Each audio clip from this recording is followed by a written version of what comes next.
Selamat pagi. Okey.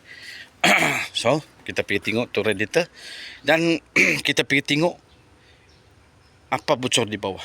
Tapi yang saya tahu memang dia punya steering rack lah. Okey, power steering lah. Itu dia kena atur lagi lah kaki.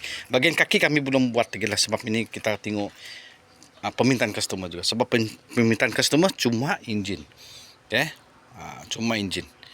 Okey. Terus kita pergi buka ini. Kemarin rekod di atas kan. Masih juga. Maknanya tiada leaking. Tiada leaking. Okay. So kita pergi tengok bagian bawah. Itu minyak power steering lah. Sebab di sini sebelah power steering. Okay. Kalau bagian-bagian sini pula tiada pula leaking kan. Okay lah. So enjin crankcase tiada masalah sama segala-galanya yang berkaitan dengan oil seal, gasket. Tapi kita kena pergi test juga nih. Ini hari saya cakap sama owner kita akan pergi test kereta dulu. Okay. Baru kita boleh serah kereta bagi customer. Kalau belum lagi steady, kita tidak akan bagi. Okay. So kita start dulu deh. Tengok macam mana. Okay. Kita tengok air lah. Okay. Tengok mau mancet ke tidak. Kalau mau mancet tu head.